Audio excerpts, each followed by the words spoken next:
Bonjour. Bonjour. Bonjour Monsieur Devilliers, je suis très honorée de vous avoir au téléphone. Et j'avais une question concernant un parallèle que je pourrais faire avec votre livre Mémoricide que j'ai lu.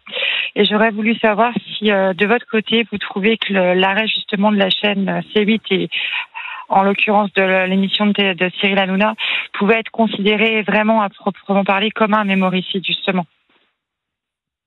C'est une bonne question. Magnifique question. Oui. Alors, oui, tout à fait. D'abord, je définis le mémoricide. C'est ça, oui. Le mémoricide, c'est une mémoire atrophiée. Et je reprendrai le mot d'Olivier sur l'imaginaire. Un peuple vit avec un imaginaire. Une mémoire atrophiée, ça veut dire que on pratique l'amnésie des grandeurs et l'hypermnésie des lâchetés. Benaïm, on va écouter. Et donc, une mémoire pénitentielle. Voilà. Et donc, c'est ça le mémoricide. Et l'arrêt de C8, c'est un attentat, comme il y en a dans les pays totalitaires, à la liberté d'expression. Je pense que c'est un événement qui est de la portée du référendum de 2005. Ah, quand même. C'est-à-dire que en 2005, sans que les politiciens s'en aperçoivent, le traité de Lisbonne, qui a consisté à dire au peuple ferme ta gueule, on va faire tout autre chose, et de toute façon on va reprendre la Constitution européenne que vous avez rejetée.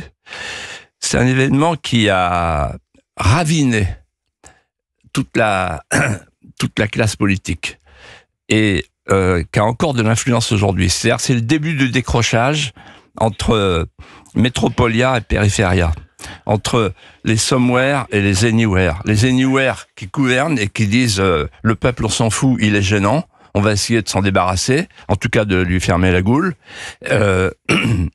Et puis les somewhere qui habitent quelque part et qui se sentent désemparés. Et je vais vous dire le problème majeur de notre temps, c'est que aujourd'hui, les Français, pour beaucoup d'entre eux, se sentent dépossédés. Ils se sentent étrangers chez eux. Il y a pire que l'exil. L'exil, c'est quand vous êtes arraché à votre pays.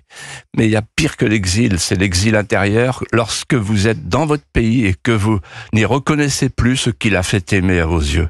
Et c'est ça qui se passe en ce moment. Et donc C8, ça vient se greffer sur le référendum de 2005, et les effets de cette décision sont commune mesure avec 2005. C'est la réplique du séisme de 2005.